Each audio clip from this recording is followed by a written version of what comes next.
Hello and welcome to a very special episode of Mixer. Today we are joined by an immensely talented, determined and inspiring individual who personifies what it means to not let anything stop them from doing what they love. Today we are joined by Jacob, who is a deaf DJ, and we have his niece Poppy just on screen here interpreting, just to make sure that we can have a good conversation. So yeah, I can't wait to learn more about Jacob's story. So thank you for both coming on. It's an absolute pleasure. Thank you for having me. Very delighted to be here. Perfect. And I thought I could maybe just start by asking you if there was a specific moment that you realised you wanted to DJ. I think, well, I'm quite old now, so going back maybe 27 years, a little bit more, about 8 or 9, I remember seeing my brother and my sister coming back from raves and events, and they seemed to have had a really good time.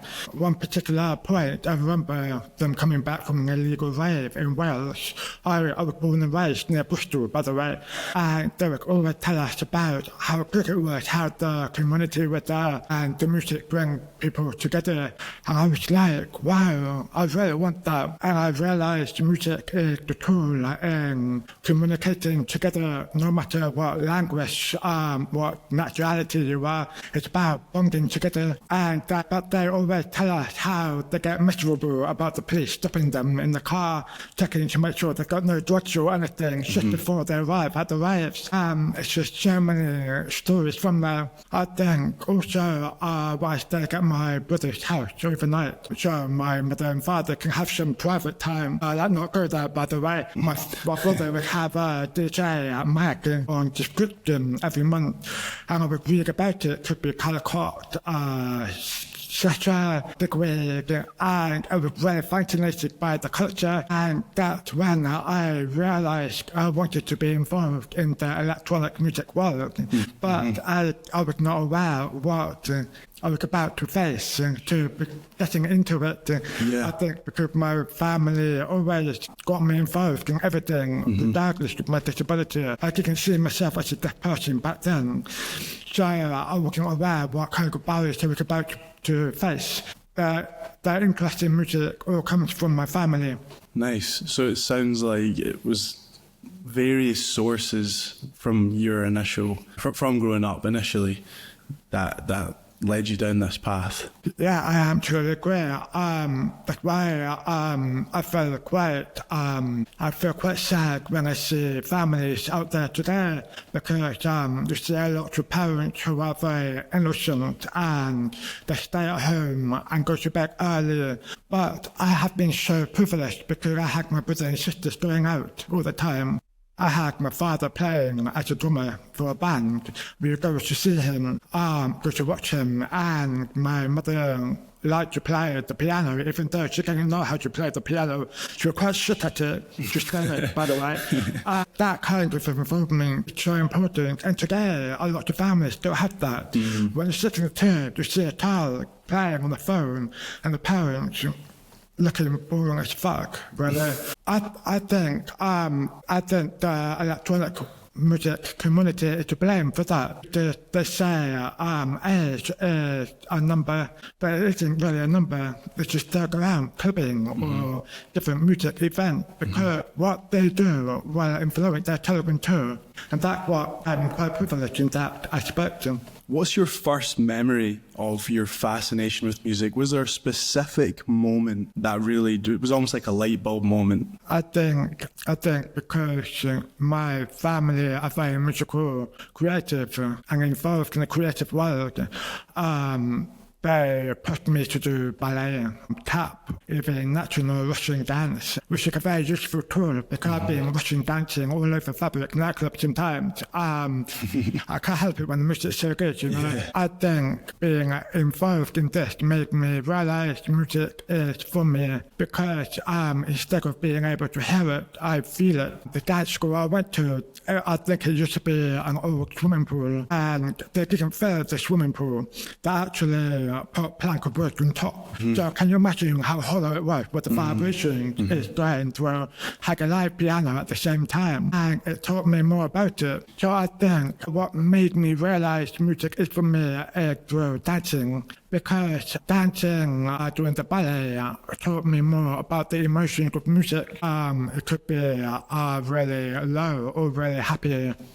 That's what clicked it for me. Also, I played the violin, I played the drums because my father, I remember playing the piano briefly. And that's what really clicked in for me, that my life is actually about music. I did question whether it's because I've been lacking music, because I can't feel it. But it's not, it's because I live for it. So I have that relationship with it. That's what clicked it in for me. Yeah. I don't think there's any particular person that made me think, oh, you inspired me to do this, because I had no people who are involved in music to be aspired to. So that was a journey of my own, with thanks to my family and dance school, all the education I've been given. That's really interesting. And so you went from ballet and then now you're DJing. How did you begin DJing? That's a fucking good question, actually, because you're thinking about classical music and then electronic music. I think, again, with my brothers and sisters going out at the time, I think my brother really wanted to become a DJ himself, and I kind of took that idea from him, maybe.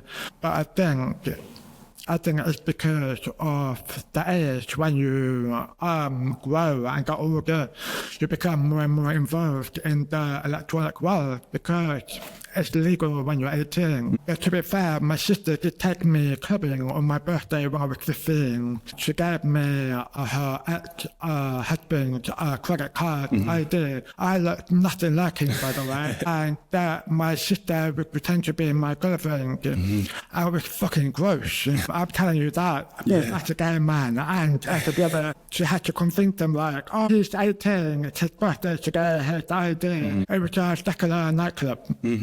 In Bristol? In Bristol, it's like a boat. It's not like tough like this. I studied there. Yeah, went to university there. Lucky you, I went to Reading, which is a bit of a shithole, if you ask me. So the best thing about secular is you're going to have to drink so much alcohol because it's already pelted. It feels like you're drunk already. But I think from there, that made me realize that's what I have been missing. Electronic, the people, and that's the moment when I was like, yeah, I want that. I want to be that guy. But it had been quite conflicting because I found it so difficult to find someone to teach me, which took me almost 20 years. So it has been a tough ride. I'm sure that would be your next question somewhere as well. Yeah, it's further down in the questions, but yeah, I suppose it would be good to just touch on that 20-year gap almost, and what did you do to sort of fulfill your musical desire in the meantime? Well, actually, took me 20 years. I felt like I was not welcomed in the electronic world purely from my deafness, which is uncanny because I felt so welcomed as a raver, but not welcomed as someone who can deliver raves. So the next best thing I could do is be a promoter. I promoted quite a few events from Bristol to Essex. I can't say it. Essex, South England. And that was the closest I could be to being that DJ thing. For example, I ran Bristol Deaf Festival for a few years where we had 800 people on the first event. We were expecting about 300 people, and my parents had to get involved to help clean the toilets and everything. Oh, God. And it was just great. I think I was accepted for that, rather promoter, but not as a DJ. It took 20 fucking years. I actually had someone answer my MySpace message saying, yeah, come over. I charge this per the hour. I can teach you to DJ. And I was turntables in his bedroom in Bath. And he was like, right, like, do it like this. And I had not a fucking clue what to do. I had anxiety straight away, and I left after 10 minutes. It was like, you know what, mate? I can't hear a fucking thing. I can't feel anything from your bedroom. So I think I'm going to have to go. I'm really shy. I was like, yeah, sure. By the way, I like my money.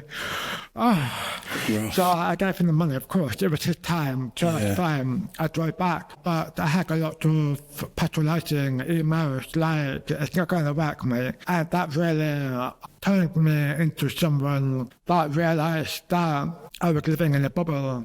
It's no fault of my parents, by the way. It's just how it is in this world. I even emailed Death Rave, which is a Death Rave organisation that was teaching Telegram to DJ, but I had no responses from them. And that made the heroin world think I can't do it. The death world will help. I was very, very stuck in the middle of everything, which is uncanny because as a deaf person I use BSL, but also I can speak.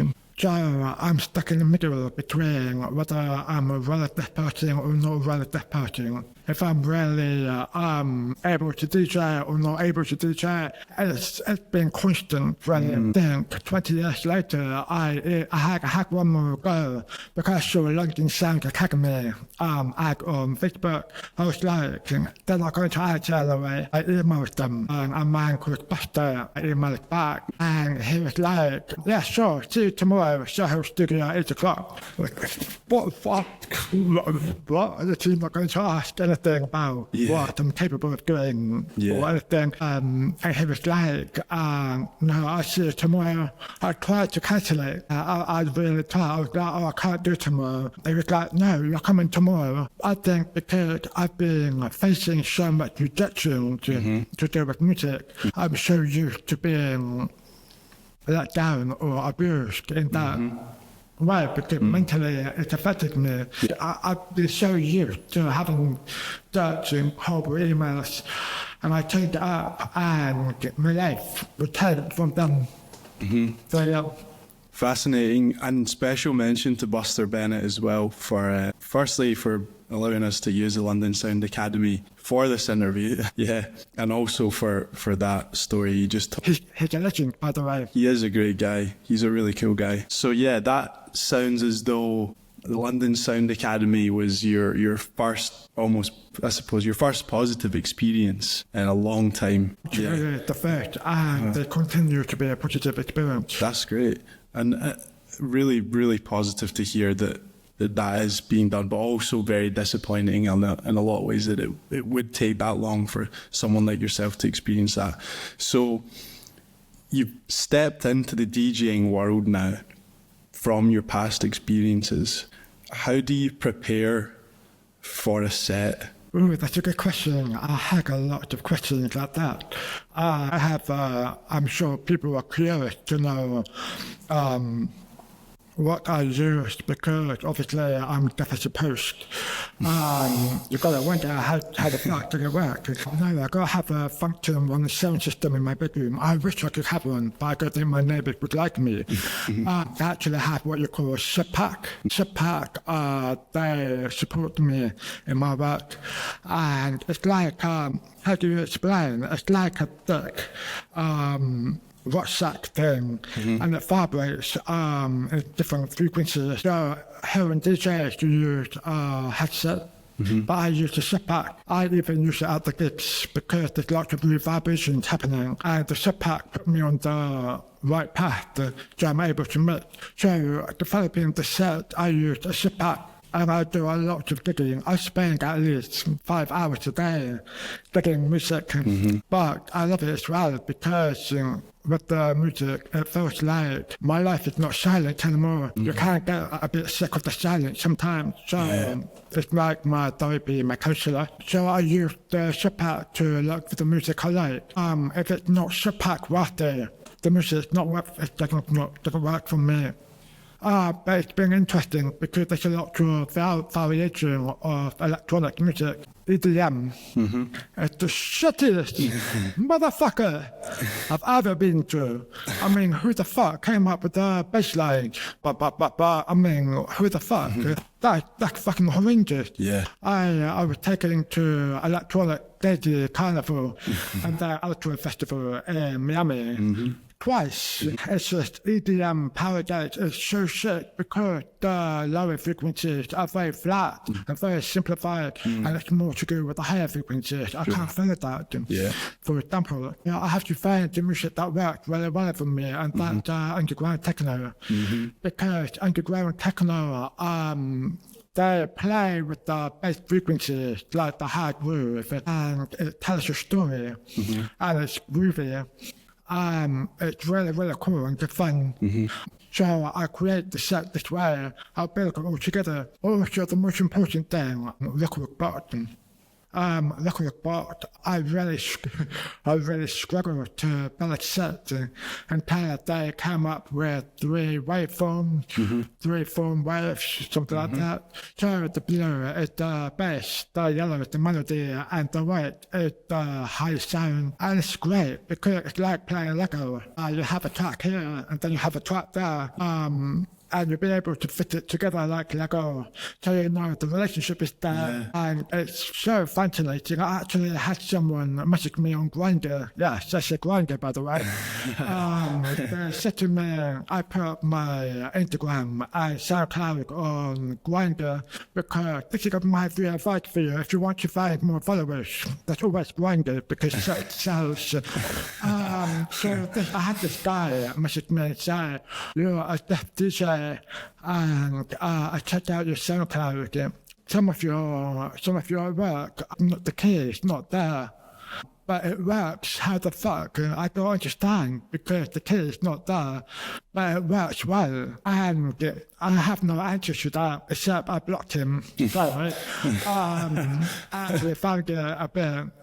Fuck you if you're watching, by the way. But at the same time, I'm like, well, maybe that's a good thing because I'm delivering something unique, original.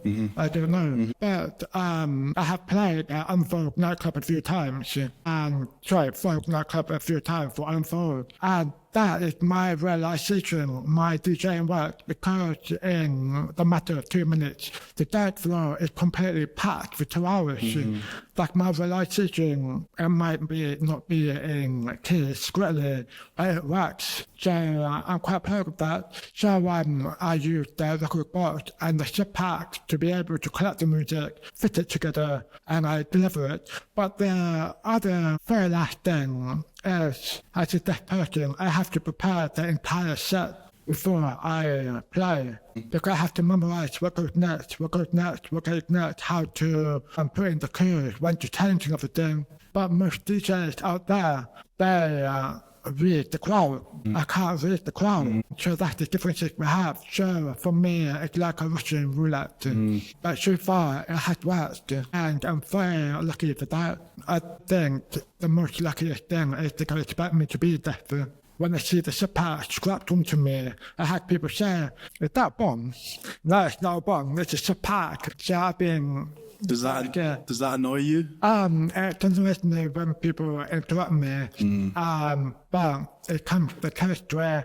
But the chemistry of interrupting DJs is saying, hey boy, can you play some Beyonce please? Or something like that. But in my case, it's more of, what the fuck is that on your chest? Why are you topless? Louder! So that's more difficult because I have to pay attention for hearing DJs. You have a headset, you can get in their mood more. But for me, I have to work 200% more than them, no matter how much I practice or look into it, building it perfectly. I have to focus more. Because, for example, there are about 7 or 8 different kinds of rhythms out there. You have the reverberation from the DJ booth. You have people dancing. And there's always someone on cat. And they don't like really different rhythm kinds. And I'm like, Jesus Christ, get the fuck out of my view. You're not my rhythm. You are my rhythm. And the diagram from the CD, they have so many different kinds of rhythms. So that's why the sub pack is so important for me, because that keeps me on form. I have to try and ignore everything else. It's tough work. Which sounds very challenging. It is, but I fucking crave it. It's a drug. I love it. The only problem is after I play, I have to go in the green room and put my sleeping mask on, have a nap for 1-2 hours. And I had people take pictures of me. You know, I'm not used to it. And then when I take it off, I'm like, yeah, I'm ready to rave. I get out there. It tells you how tiring it is as a deaf person to DJ. But it's so rewarding, so rewarding. Yeah, and obviously there's just so many things that normal, like, sort of experiences that I may have is like just related to what you experience. Like, there's so many things I just wouldn't account for. It's obviously there's maybe obvious aspects that are challenging, but then there's these other aspects like the stigma or you know, just the rhythm that you're trying to follow, like so many things that No, you wouldn't appreciate. I've got two very, very good friends. I'm making DJ called Banjim and Vivi. They're so good. Banjim is producing really good shit. You should check it out, by the way. And they have been with me from day one when it comes to building up a thing. And what I didn't realize is I kind of taught them more about looking into music, more to do with vibration, rather than just to listen. And it's just so touching when I see that. For example, they sent me like a SoundCloud of a really good underground DJ, and I'm like, no, it's not for me. They're like, why? Because, well, it's really, really frantic rhythm, and then suddenly it's quite simple and frantic, simple. It doesn't work. It's not fitting in together. And they're like, oh, yeah, I understand what you mean though. That's also a talent for me building a set as well. So it has been really good talent for myself, not only as a learner, but also as an eye-opener for them. If that makes sense. Yeah, no, definitely. It's a new word, a new language. I had Blessed Madonna message me quite a long essay, if you like.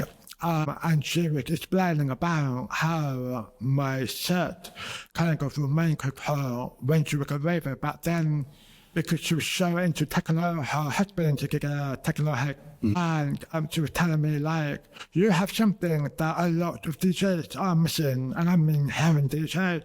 They don't focus on the lower end of the music. They focus on the melody and the high, and they keep the lower end quite simple. And it was refreshing for her to be brought back to that, oh, wait, there is a language inside the music too, not just the superficial kind of the music, but in the root, the inside of the music too. So that was the most positive feedback I've received. That's a really interesting highlight to have, for sure.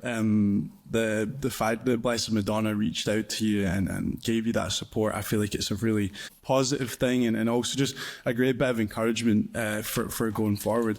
So yeah, I suppose, you know, just thinking about your highlights in your career and your experiences so far, I thought it would maybe be interesting just to touch on a little bit more about your experience as a deaf person while raving, while clubbing. Like, what, for someone that doesn't know, how would you describe that to them? That's a very, very hard question. I think I've experienced negative more than positive, or maybe it's balanced down, I'm not sure. I think the negative thing is I've never been able to fit in a scheme before. I think because I know I am the only deaf person on the dance floor. I'm not saying I need more deaf people down. I'm not saying that. It's just that I feel as though I'm alone there. I think because back at university, after the first year, people like the students from my course, they became a little bit more relaxed. And I wasn't ready to draw the gloves in. So I would go out clubbing on my own. And it came from that maybe. And it had continued to be like this. I feel as though I don't have a group of gay friends which makes it difficult for me to relax and go out clubbing. So I feel like a sore thumb in the dance floor sometimes. But when I take my top off, then I have a little bit more luck with them, I suppose. There are some events who are quite cheesy and not so great, but that's where my supposed to be community are. And then there are some really good events. I have DJs there as well, and they're really amazing. They remind me of Adonis event when it first started. And it's so empowering, but I always feel as though I don't fit in because of our language barriers. And I don't know, maybe I keep going because I'm desperate to belong. I'm not sure. The positive thing is I met some really good people through it. I've mentioned Banjum and Vivi. They have been my rock. Not only the supportive of the DJing side, they had the same similar taste in music and they always invite me out. And the positive thing about being a raver is I jump into the sound for many hours and I become one of them for hours. Where the language is drawn out of the window, you can communicate with anyone, no matter what nationality is or what gender or whatever. We become a community. But I've noticed as time goes on, people are they become very pretentious and false, I think, because everything is so expensive now and we get our phones stolen easily on the street. People have that fear within, and I feel that's why a lot of people like to take drugs when they go out clubbing, so they feel like as though they can escape from bad troubles. And it's very interesting for me because I feel like when they take drugs, I feel a step closer to what I experienced in feeling music. Emotionally, and the vibrations and everything is really interesting. I think the best place I've been to as a raver have to be, I can't say it, Bergen. I once went there for 17 hours and it was the time of my life. I met so many people there and I still keep in touch. You liked it there? It was good? Sorry. Did you enjoy it there? The lighting was brilliant. The sound system is so good. That's great. It's just so that's what made me get into techno at the first place. You brought up a really good point about the lighting. What I really fucking hate about nightclubs now is they try to save money because everything's so expensive, so they use automatic lights, but it's not in sync with the sound, and it really fobs me off from the journey because when I'm dancing like this, the light black, and I'm like, how the fuck did that fit in? It throws me off. Nightclubs really need to invest in having a live lighting operator with lights because it's not only the sound that are important, it's the visual aspect too. That's so important. And that began as just how the show. I'm quite sure I left the club naked once. I think it was that good. I can't quite remember. I was very tired, that's why. I got to take the drugs, mum and dad. So I was just very tired. 17 hours is a lot. If you go to gay events, they are much more advanced than the mainstream clubs because they are invested in getting security people who are specialists in welfare, community. They're so good and they actually hire a welfare officer just in case someone having an overdose or someone have panic attacks or something like this. This is very advanced way of coping with the environment we are in together, and I think it's incredible because at the same time the nightclub industry, they are fighting against a war with the government. The rising cost of rent, the rising cost of licensing, insurance, and the taxes through alcohol. That's why I feel, in my view, less people are drinking alcohol and taking drugs. Because the hangover, I was told, the hangover is not that bad compared to drinking alcohol.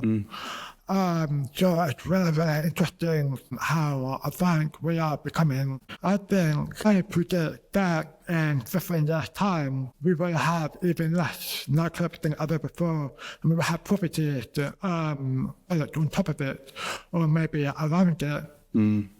So that's a huge danger. It really is a huge danger for everyone, not just for the young people or the ages.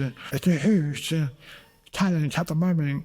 The nightclubs are desperate to evolve. They're desperate to evolve. But the government are being wankers, basically. You mentioned the government there just at the back end of that point you made. Do you find, I suppose, just coming away from the experiences of the club, more just sort of your day-to-day and your career in general, do you find as a deaf gay man in 2024, does the government do enough for you to support you? No. Of course not. No, definitely not. The government hasn't been very friendly with the disability community for the past 14 years. We had the Conservative changing everything. I know at least 2 disabled individuals who had died over the benefit reforms, but then it's very tragic. If they're not helpful with the disabled people in general, why would they be helpful with the deaf gay man who are involved in music? At the same time, we have the art council, and then we have different organisations there. But if I wanted to apply for funding, I could. But I have anxiety in applying for funding because I don't know how to do it, even though there'd be a salary clips on. It doesn't give me confidence to apply. And I think I'm only one deaf waiver, and there are a few deaf waivers, but not a lot. Why would they help me? That's the problem. We need more deaf people involved in all aspects to do with music before we'll be heard. Another pun, we'll be heard. But at the same time, there is a disability music group called Attitude and Attitude is Everything. I asked my interpreter, what's the disability music organisation called? Attitude is Everything. Attitude is Everything or something. And there's another one called Break Music, which is a disability thing. I've had no support from them. They get a lot of funding, and the involvement and support for deaf people, in my view, has been minimum. I am calling you out, Break Music. I went to your event at the Grey Eye Theatre Company, and you had a BSL interpreter booked, but there was no BSL interpreter, so I couldn't actually go. You thought maybe capturing would help, but how can we be involved in question and answer if you have a subtitle that's so slow and maybe 15 seconds behind? It doesn't work that way. You need more deaf musicians, DJs involved as well, because we can't. I feel as though deaf people, in my view, are more disabled. One of the most disabled when it comes to music, because we can't hear the music, and deaf people are not given the education from young, because I think he's deaf in a way, should move him to the special needs class. That's not the principle. They need to learn. Music is so important and valuable. So I don't feel as though they've been helpful. And the other group, maybe they've improved by now. But I remember when I went to a music festival, I asked for an interpreter. They had no interpreter with the group, our team. The team there, okay. But all they said was, oh, by the way, we put you on your own campsite with the other deaf people. We should go away from the disabled people and away from the hearing people. I mean, the idea is nice, but at that festival, it really annoys me. It really annoys me. It's very, very difficult to get support, either if it's mainstream or able, grassroots or disabled. It's very difficult to get support. We're very, very lucky to have London Sound Academy. I think we have a question later about what we're doing next. London Sound Academy is the one who have invested in me. They have worked through barriers with me way much more than any other organisation have done. And that's disappointing in 2024. It's a joke. Yes. So, for example, you have a discount in festival tickets. Really, okay, I makes you wonder why. Oh, because they don't have support or anything provided for you, maybe. I have to say, one very quick thing, without lagging on, I'm very famous for lagging on, by the way. I recall when at the festival, because there were no interpreters on any of the stage. I'm talking about a big festival, by the way. Festival, I think it was, I'm not sure. But actually, what the deaf people were like, you know what, we're so sick of it. We're having interpreters signing already. Deaf people can't really see it very well. So I had one of the musicians from the band invited her onto the stage. I just started to interpret. Do you know what happened? The security guys were up and dragged her off the stage. So not only the organisations are doing anything, they're doing fuck all to educate the festival. Yeah. I should attack on their equality, but and that's the difference with London Sales Academy, because I was worried about being a tech, but I know I'm not a tech. After the first lesson, I've never been that tech. I became part of the family instead. So, fuck everyone. It's the London Sales Academy, basically. Yeah. Yeah, thank you for going in depth there with your experience of that. There's a lot in there, and it definitely sounds like across the board, from the entertainment industry to government, a lot more could be done to help you. But what I would say is that it's really admirable and inspiring that you've been able to overcome that, and you've been able to overcome that 20-year wait. And obviously continue to push and find people that support you. Your story is extremely inspiring, and it really, really is just great to hear. There should be a Netflix about it. Yeah. Yeah, I'm here for it. The baby reindeer, and that's a virgin, Bill. A very interesting documentary then. I feel like it would be great then just to maybe touch on, with that inspiring sort of aspect of your story, what have you got coming up in the future then? There are quite a few things. Thank you to London Sound Academy. They had an email from a deaf person who's fully deaf like me, he's a mute and BSL user. And he wanted to introduce her at this academy. And Buster was like, oh, we have a deaf person. I graduated already. And London Sound Academy actually trained me to become a tutor. And after 2 classes, Buster was like, I think you're doing better than most of the hearing tutors we have, because you're able to explain, which is very typical of BSL, and it's just really, really good. And he went to play at his first gig in Italy, Napoli. And there was one other DJ, they booked them, I don't know them, and the hearing people who runs the venue had to stop the other deaf DJ because maybe he was interesting and made my student to keep playing for all 3 nights. And that's an accomplishment. That's so good. So London Sound Academy had an idea to set up a DJ course for the people. They've been looking for funding for me to apply. And London Sound Academy said, we don't want a penny from it. We want you to set up a course and run it. This is all we want you to do. Congratulations. Which is incredible. Yeah. And I've got New York. New York City is interested. Wow. And Melbourne and Australia are interested. Wow.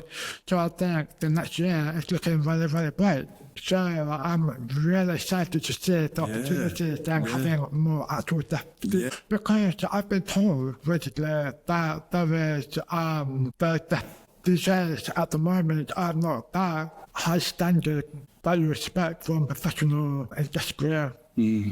And that is, we need to take that.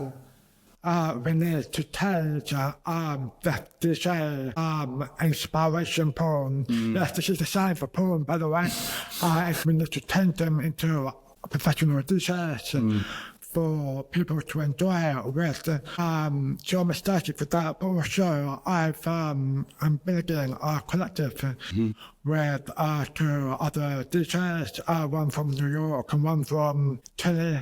And we're building a collective where we will build new sets together and play it together anywhere in the world. And we're targeting the gay community to offer something different and more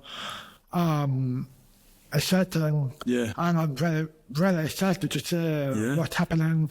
So I think we have so many different things happening which are exciting for us. Awesome. No, that's amazing. It sounds like you have so many opportunities coming up in it, and congratulations on that. I think that's amazing, and it's all credit to your hard work as well at the end of the day, and it's an end result of all that determination, which is extremely great to hear. So I'm really happy for you. I think that's great. So I'm trying, but it's been a lot moment where like, what the fuck is this person thinking professional DJ, but at the same time. I suppose as well, when in a world where things are more visible, you know, we can see people at raves, experiences like that, you know, maybe before social media, hearing and non-hearing people weren't exposed to that. So now there's an influx of that, and more people who are deaf want to be involved in that. And it's great that you're there sounds like you're almost leading the way in that. So I think it's really, really cool. Like, really cool. I love the shit. Don't play it down. I'm going to tell you. Okay. I would take it. Definitely. But again, it's not all down to me, down to the wonderful people who have been through with it all every step of the way. And do you have advice for aspiring DJs? Obviously, there's a lot that you have to go through, but is there sort of singular piece of advice that you would give people to just as a sort of like motto almost? Like, what would you say to aspiring DJs? Is this advice for deaf or hearing? This is for deaf. So for deaf people. Sorry. Yes, come to my fucking courses. You will learn to become an actual and proper DJ. But you must think, DJing, how do it work? And I've been there before.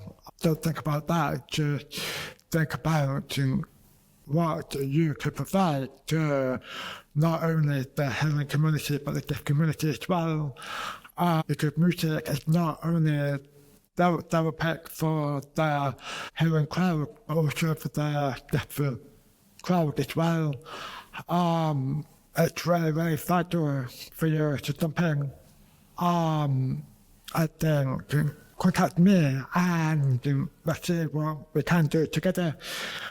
Because we're supposed to be a community, so we should act like one as well.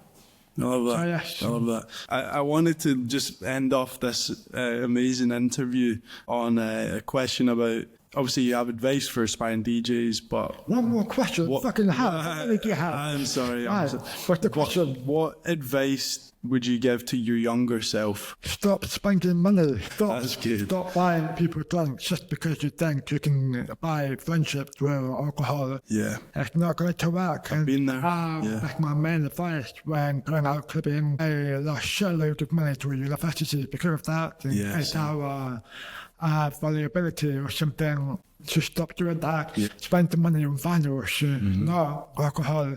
Because alcohol, it does throw vinyls for life. Find London Sound Academy sooner. Don't let anyone say, no, you can't do it. Don't let anyone laugh at you. Just keep that dream. Don't rush. Take your time. It will happen eventually. It's about finding the right people and the right resources. Technology is amazing now for the deaf people. This is your time to make it happen. Younger me, I wouldn't change anything for the world when it comes to music work. But fucking nice, mate. I don't know the true answer for that. I think you've answered it really well. I think you have answered it really well. I just think I've been very lucky so far.